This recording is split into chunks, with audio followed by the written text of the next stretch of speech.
It's always good to see. Something in her demeanor has changed. She's tired. I understand. I know. For what it's worth, I'm sorry. For all of this, for wasting your time. Why did you waste our time then? Because of the Hardys. I couldn't just dispense with them. They were only trying to help me. Out of the shit I'd gotten into. You're right. There's more. You answer to the coalition government, and by extension, the moral intern.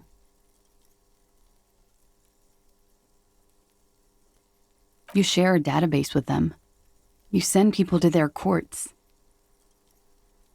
Just business, but bad business for some people in the moral intern. If I show up in your records, officer, they will find me. They will... What happens if they do? They will kill me, sir. If you file my name, take me in for questioning, enter me into the moral intern mill. Well, then I'm fucked. For nothing. This murder didn't have anything to do with me. Here we go. For once, you seem to have her off guard. It's not nice, but it's not illegal. Not here in Revachol, or even in Orania. What exactly did you do? Industrial espionage. I joined a business collective with the intention of betraying them. I did my job well enough to be asked to do it again. With a bigger company. The kind you really, really don't fuck with. I took their ledgers, 2 decades worth of accounting. I need the names of the companies involved and who hired you.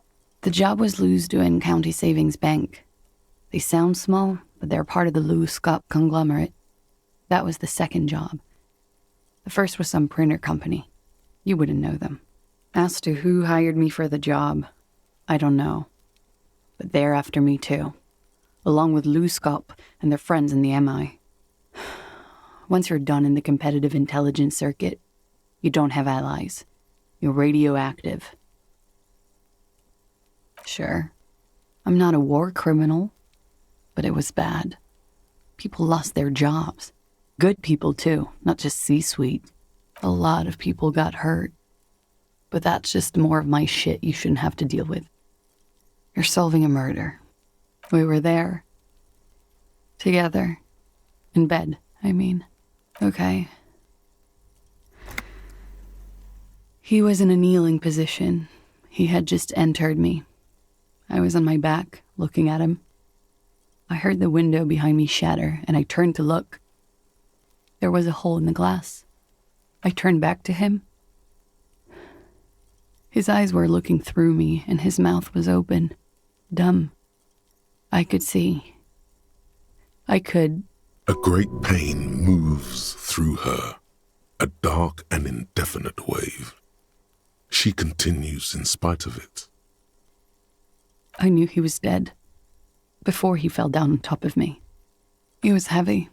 I pushed him off and he fell to the floor. There. He only had his boots on. I bit the pillow, not to scream, then ran downstairs.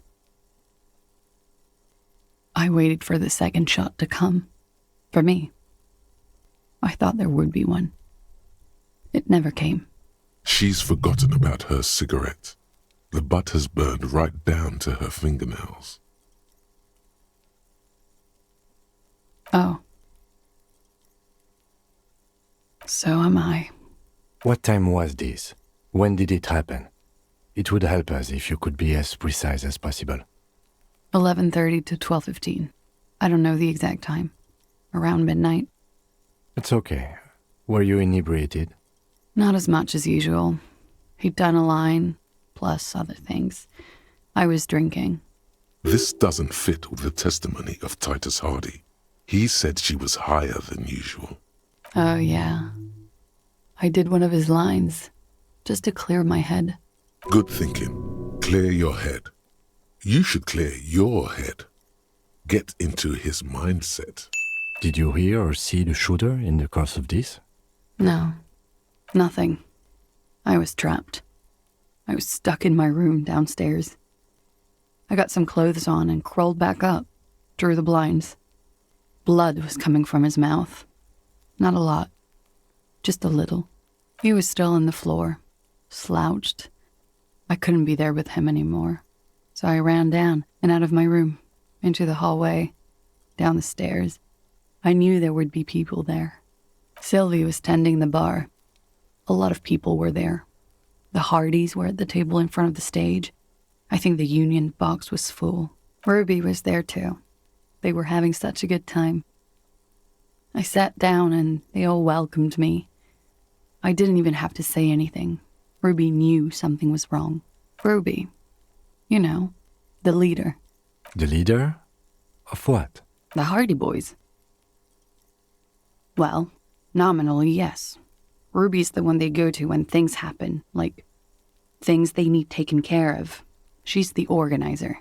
Would you say she is the 8th Hardy Boy? Why not? Well, Ruby said let's talk upstairs. I showed her the room. I've known these people since December. They know my situation, that I can't leave a paper trail. Ruby was the first one I told. She said she'd take care of this. It's what she does, you know, take care of things. I helped her get the body to the bathroom. We used a belt to pull him up under the shower, to keep him upright. To mislead you, they were tampering with the body. To produce lividity, matching a hanging? Yes. We completely missed the tampering. Looks like you got there in time. What was this, 20 minutes after death? Oops. About 20, yes. Ruby explained it would make the blood... You know what he does. Ruby went outside to talk to Titus and the boys. I was just looking at Lely in the bathroom. I had to put his clothes back on. His armor, too. It was tough, but I've seen him take it off and put it on many times. It took Ruby maybe half an hour to come back with Titus. I'd gotten him ready by then. They carried him out. I knew what they were going to do. Make it look like a hanging. Ruby said they would. Ruby said to wait here. She also said I wouldn't see her for a while. That we should lay low or something. So I did. I don't know. I haven't seen her since. We will need to take this question to the Hardy Boys. When he was shot? I may have. I don't know. I couldn't hear anything over the glass exploding. The gunshot wasn't that loud. This is something to keep in mind when assessing the distance of the shot. That's the first thing that went through my head when I heard the glass break. I thought they'd found me. They've killed him to punish me. All last week, I've tried not to talk to anyone or be seen with anyone so they wouldn't be hurt. I've come to understand, however, this is paranoia. What happened didn't have anything to do with me. Or, I don't know anything anymore. All I do is wait here. We can't go after loose cap. Not yet. There are other, saner leads. I don't ask you to, Lieutenant. But there's one thing I know, is that you'll get nothing from there. What? Why would I put myself through this? Insanity. Get myself cornered like this. He wouldn't have died if it weren't for me. I know that. But I would never hurt him. All kinds of crazy things happen when drugs are involved. Sweet, sweet drugs. It could have been a desire murder. Maybe an act of jealousy. Now you guys suddenly have theories pouring out, when they're obviously just stabs in the dark. Like what? Because I'm an idiot. You have to understand, the people around here, no one was making the call, and he kept rotting. And then they picked his clothes off, and that little fucker threw stones at him. He kept throwing stones at him for 3 days. I could hear the thud. Thud. So I called you. I hope with all my heart it's not the last thing I do in Revachol. Oh God, that was a lie too. Who made the call then? Don't be paranoid, man. It's unbecoming of a police officer, and it makes you sweat. Last week, Angus and Titus's brother, I think he's called Tibbs, took care of it. You should have another look at that window after this. Reconstruct the scene. It's right there. Yes, you see the glass sparkling out of the corner of your eye. She nods silently. She doesn't even smoke. Just picks up the cold coffee and holds it in her hands. He's thinking, are we done here? Or should we arrest her? She's a flight risk and she lied to you. She should be taken into custody. Who? What? Dear God, you've been lied to. She could have killed her lover and lied to everyone. She's not candid at all. She's smoke and mirrors and will-o-wisps. She probably didn't give you her real name either. Why would she? Arrest her immediately before she further entangles you in her web of lies. Take it easy. Don't overcompensate with this course correction. Ask questions first. See?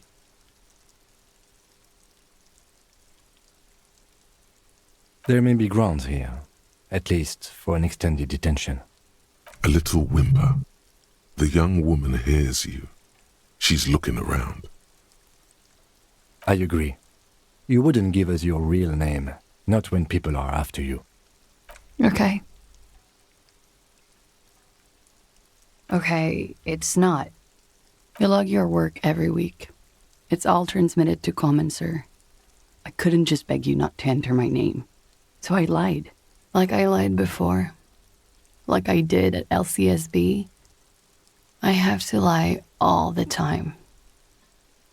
I'm so tired of it. She's not lying now. She really is very tired. Her metabolism is failing her.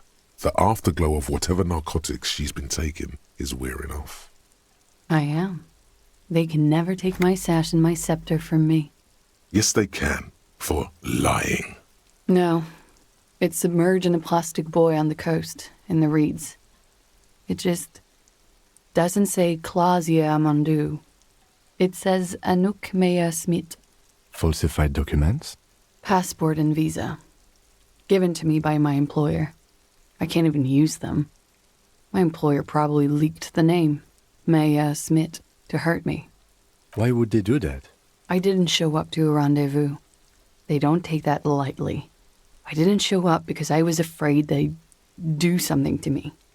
The job was finished. I'm just a liability now. She fears an arrest right here and now.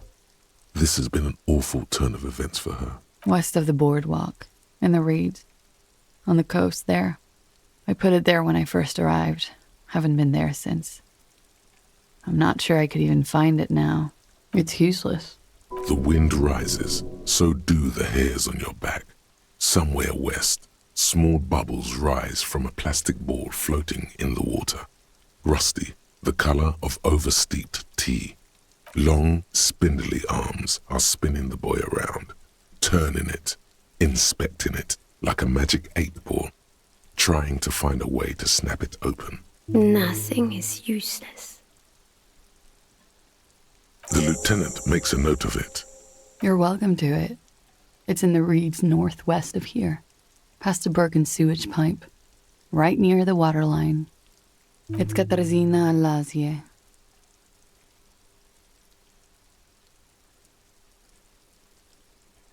She nods. Her round eyes meet yours. They seem moist from the wind on the roof. It's Katarzyna Lazie. That's cool. She doesn't feel like a Clausia. She nods, her back straight, ready for whatever is next. I did. What is this? I called your desk or whatever it is. The numbers are all over town. Call 8-100-2 for emergencies. There was an older woman on the other end. It sounded like she was smoking. She took my complaint. She coughed. That is the emergencies desk number. Anyone could know that, sire, by looking around and calling the desk. I don't believe a single word she says. What time did you make the call? Thursday night. It was late, sometime after 12. It checks out. She stands before you, holding her back very straight. Clausia. It was my first real boyfriend who gave me that name. He never recovered from the shit we went through. Because of me. He was a writer. He made Oranís lit. And I destroyed him. I know I'm shit. I know. But I haven't done anything. At least nothing illegal. Fucking mind games. Enough. That's right, gang. Stern and merciless now. Stern and merciless as we reel her in.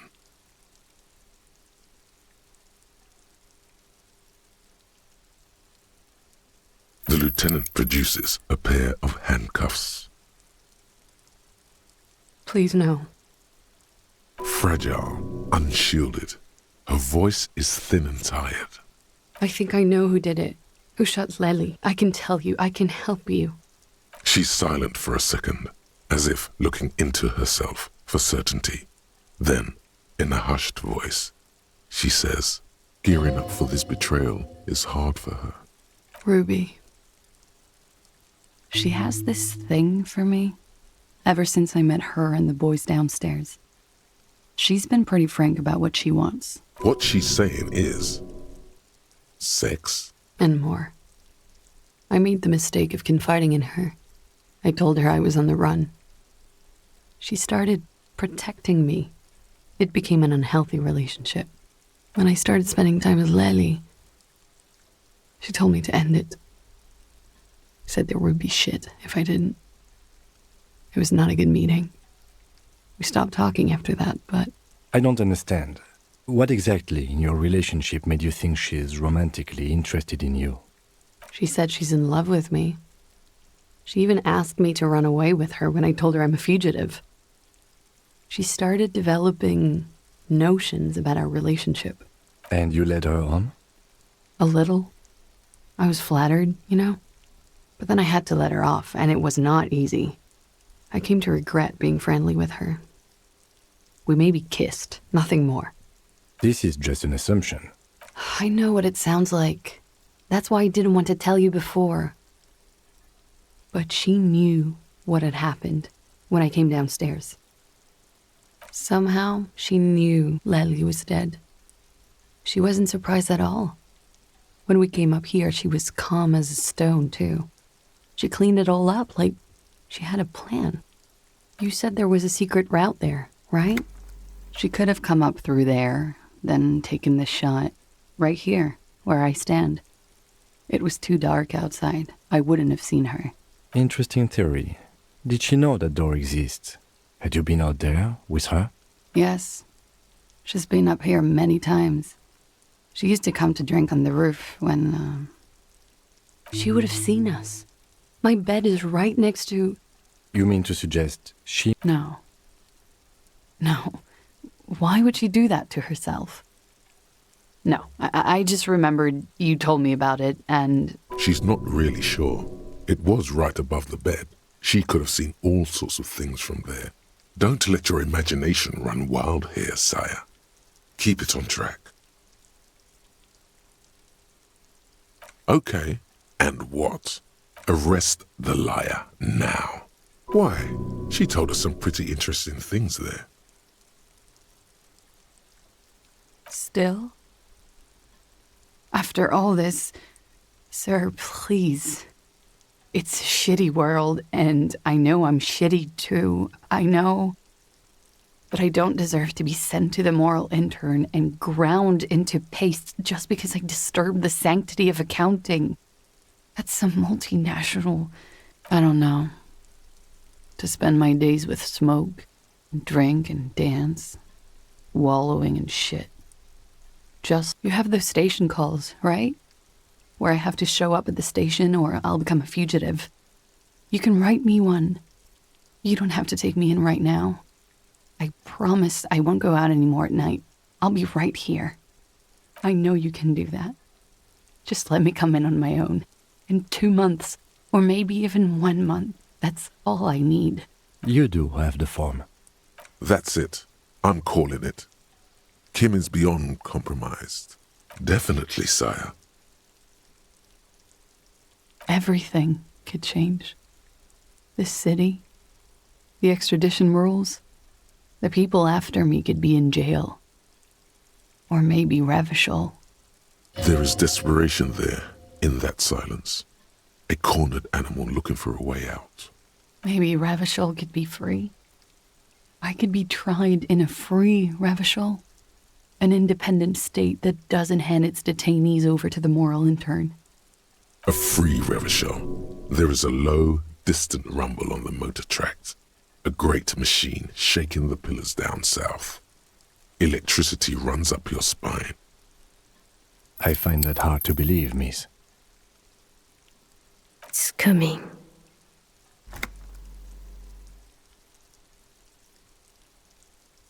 The world can change. It's changed before. Her political overture has succeeded, we see. This was her last card. There is nothing more she can say. The final decision is yours. You alone stand on the throne of your mind. She looks at you in silence, her face filled with fear, lips parted. Wait. If you arrest her, Kim will have to transport her. You'd be without your partner for the rest of the day. Shut up. He's making a decision, and it's his to make. I won't.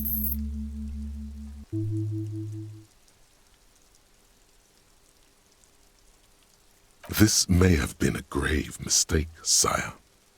Maybe, maybe not. Mercy is rarely a complete mistake. I promise I will be right here all the time, nights too. I'll help you any way I can in this investigation, and I will be at Station 41 in 6 weeks. I promise. She slowly lights another cigarette and steadies her breath, as if in the presence of some tiger. You are. This is not the end of this.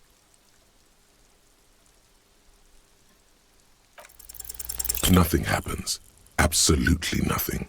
A mass of droplets above the planetary body, colorless, merging into another, raining down on you. The sky is low and cold. You hear the distant murmur of motor connections somewhere south of here. That is all. So, officer. As you look back, you think, so love did do him in, after all. If it weren't for her, he would not have been there. The shot would not have connected with his soft palate. She's silent, holding on to her coffee mug. No vapor rises from it. It's cold. It appears this one has not been entirely corrupted. This may help. This may help the others see. Yeah. I'd like to think he didn't love me. Or that it was chemically induced and not real. Easier that way. I don't know.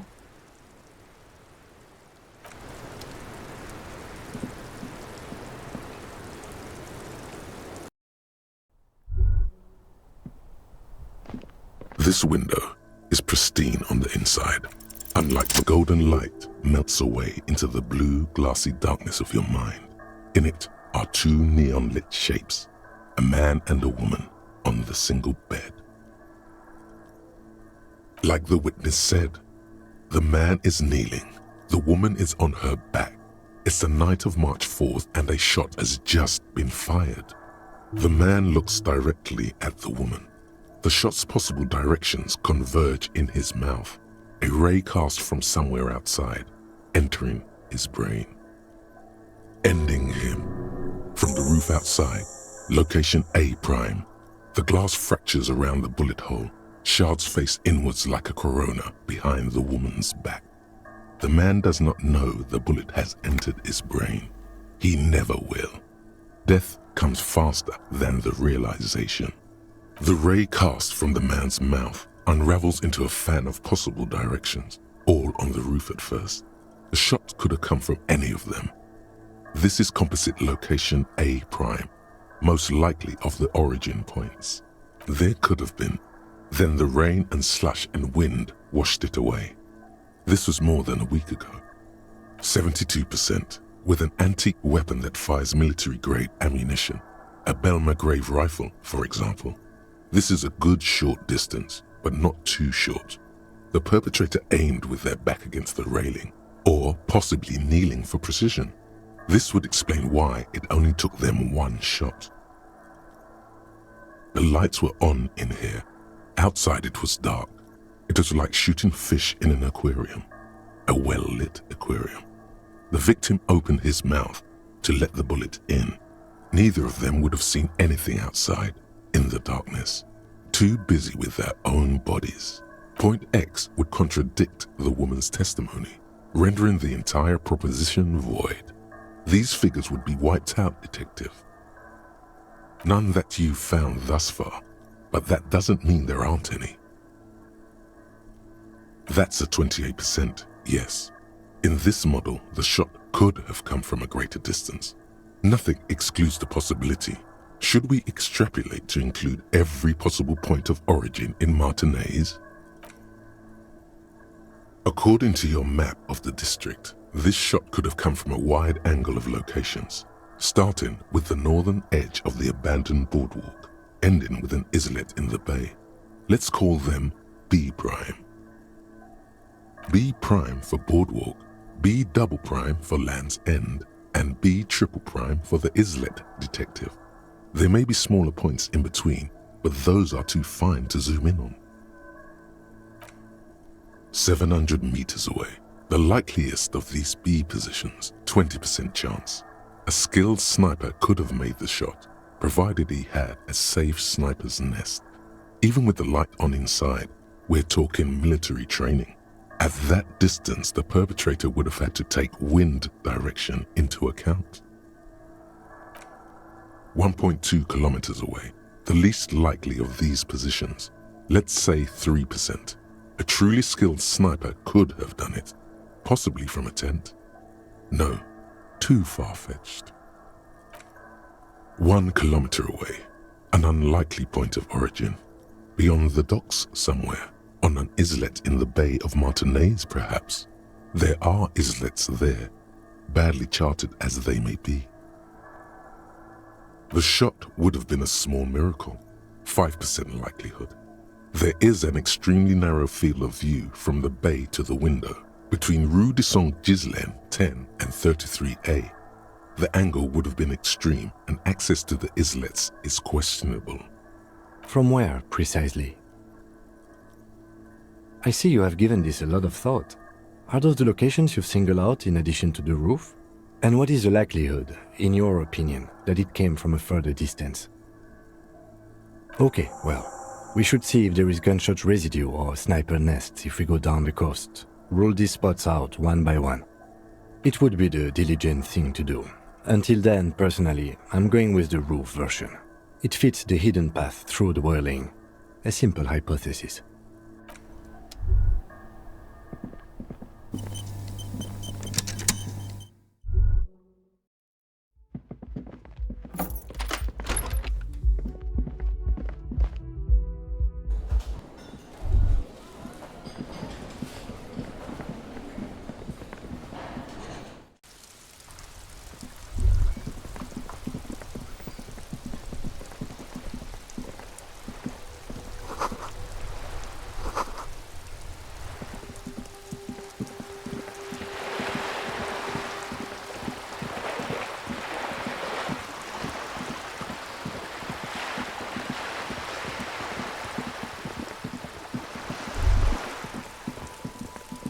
Just an ordinary wall, nothing to see.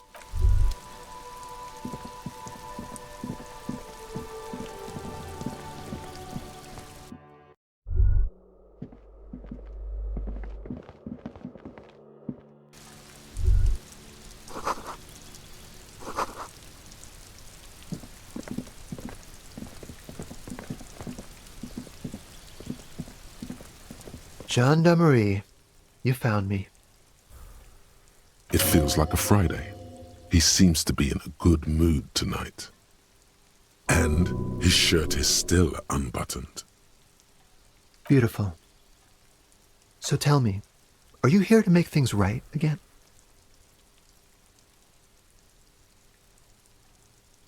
Beautiful. I have some good news for you. My Sunday friend is visiting me tonight. I told him about you and he'd like to say hello. Step in. He's already waiting. Yeah, it does feel like the end of the week. Such gentle weather. Even the rain feels nice. That's nice, but I don't have anything to tell you. It's my friend you're looking for, not me. He takes another drag of his unfiltered cigarette and looks around. It's getting dark and the neighboring windows have lit up, one by one. Downstairs, a cat crosses the yard, disappearing into the bush. Besides, I've got to run. He's going to leave you alone again. That's sad. Just look at it. It's a beautiful night. Who's going to stay in on a night like this? He's right. Only losers go to bed early. Time to break out the booze. A man on high heels stumbles out of a basement club, music blasting over the entire district. It's chilly, and as the chemicals hit his nervous system, 1,000 shivers ripple through his body. Something flutters in the corner of the lieutenant's mouth as you're saying those words. We'll talk. Just not tonight. Take care, all right?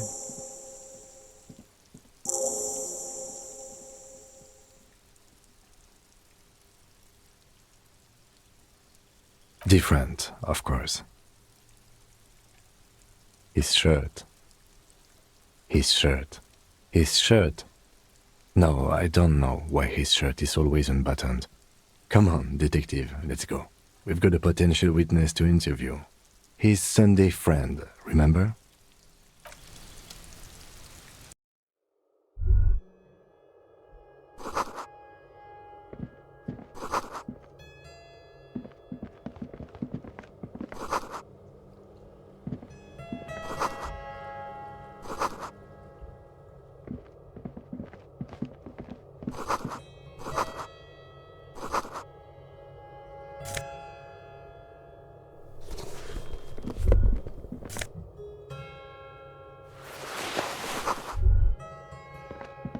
Officers of the Revachol Citizens Militia. My name is Charles Vildrouin, and I am an official with the coalition government. I work for the Institute of Price Stabilité on assignment from Sur-la-Clé. I heard you talking to my friend outside. Very good. Super. I am here to assist you in any way possible. Ask me about the hanging. No, first ask an innocuous personal question to get the interview off on the right foot. Yeah, let's fuck with him. Who does he think he is? Assisting you? Of course. Let me just say it has been an emotional week for me. The lieutenant takes out his notebook and nods to you to proceed. I'm sorry to say I did, officer. He didn't see the hanging. He saw the little show staged by the Hardys. Let him talk. He may know more than even he knows.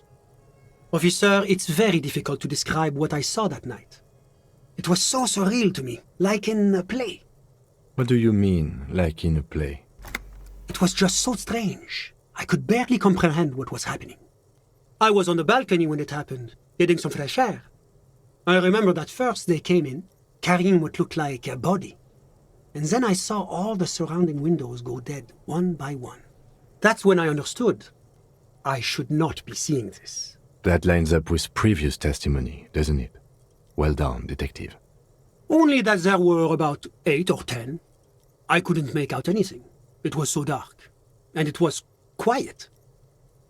Quietest lynching I've ever heard of, let alone heard.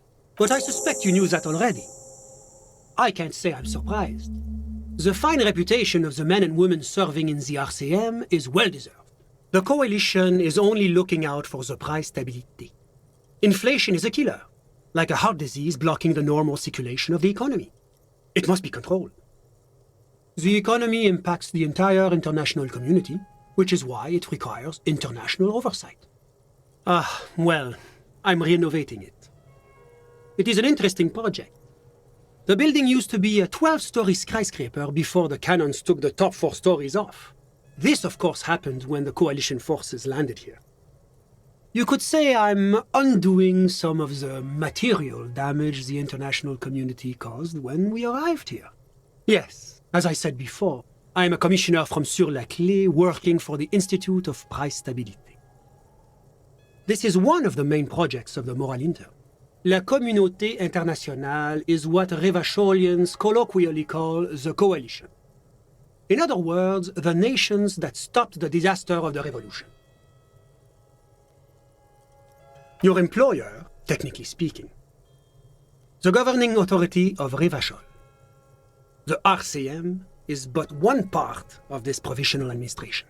It is the most important thing. It's the central goal of any sound monetary policy. Maintaining the price stability is essential to maintaining high levels of economic activity, which is essential for maintaining high levels of employment, which is essential for maintaining the social stability. Basically, it makes sure the price of bread doesn't change. Précisément. Too much inflation, bread becomes too expensive. Too much deflation, it becomes too cheap for bakers to produce. That's why the Institute of Price Stabilité works to keep inflation just below 2%.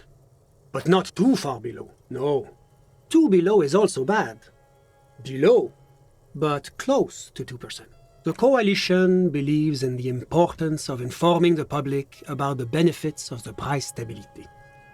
Transparency is one of our principles. Would you like an informational pamphlet? A sound monetary policy is essential for addressing uncertainty. Stability is the raison d'être of the Moral Intern. It's the reason why I identify as a moralist. But oh, I don't have my leaflets on me today. That's too bad. You can always call our information line. Making information available is part of the Moral Intern's commitment to transparency. It's the international organization for moralists, hence Moralist International. The Institute of Price Stability is just one of its many mind babies, as is the coalition. There are more nefarious powers to work for than the Moral Intern. But of course. Well, do you value freedom? Do you believe in a normal, stable world governed by democratic values? The Occident is part of the normal world. Oranje, Sur-la-Clé. Martinez? No. Martinez is something else. Revachol is generally difficult. It's led by an interim government, which means it hasn't yet achieved full democracy. But they are working towards it. You're all doing very well here, relatively speaking. Is this option D usually the most reasonable answer? Sounds like you're a moralist indeed, my friend. Welcome. Moralism is all about compromise and achieving the achievable. It's pragmatic, realistic, and level-headed, an ideology for doers. Are you a doer, my friend? It looks to me like you are. Now, enough of this delightful political interlude. Was there anything else you wanted to ask? What's there to say? Sur-la-Clé is a modern, urbanized country that measures very high on the Human Development and Freedom Index. Mostly, though, it's known as the executive heart of EPIS. Moreover, it is a great sponsor of less emerged countries. Revachol is only one of its many darlings whose progress it supports and cherishes. Because a great percentage of Revachol's culture hails from Sur-la-Clé. Its language, its people, its cuisine even. Or at least in the downtown La Delta area. Jamrock and other parts of the international zone have been mercifully spared of Sur-la-Clé's love for meatballs and mashed potatoes. Oranje is an exemplary nation who, as a core member of EPIS, contributes 28% of our annual budget. Next to Sur-la-Clé, Oranje is probably the most prominent member of the international community. Oranje's economy is one of the most advanced in the world. It has successfully transitioned from heavy industry to advanced services and generally acts as an engine for sustainable change in the international community. About what? Oh, it's very urban and very well organized. Their streets are clean, their horse cars run on time, the people are polite and efficient.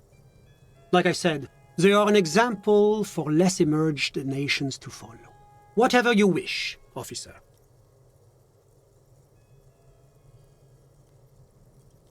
Oh, that's unusual. The Oraniers are not the kind of people you associate with heinous crimes. It's such an upstanding and responsible country. Well, certainly one cannot rely simply on generalizations. That would go against our commitment to individual freedoms. And, of course, any loss of life is a tragedy. So tell me, what have you learned about the victim? It's the responsibility of any good welfare state to take care of its most unfortunate citizens. They gave him a successful career. Yes, killing was his business, and business was good. Did he love it before they made him do it again and again and again? What else has your investigation uncovered? Lely? That's an interesting name. Ah, he was a soldier. Aha! A condottiere. Yes, it's hard to believe they still exist. That is extremely unfortunate. Yes, it's regrettable that this practice has a history in certain Occidental nations, even highly advanced members of EPIS. But rest assured, the Oraniers government has committed to producing a timetable that would lay out a path to transition to a professional army. Soon, there'll be no need for mercenaries like this poor man. Oh, it's hard to put an exact date on it. I believe the proposal for the timetable is due to be completed around 60 or 61. See? That's the kind of progress that the moral intern makes possible. As I said, the loss of any life is terrible, no matter who the person may have been. I do hope you're able to bring his killer or killers to justice. A moment, officer. Do you have everything you need from me? I'm afraid we won't have the chance to speak again once you leave. It's against diplomatic best practices for an official in my position to be discussing murders with local militiamen. And I'm pressed for time. After you leave, I should be leaving as well. Of course, I'm glad I could help.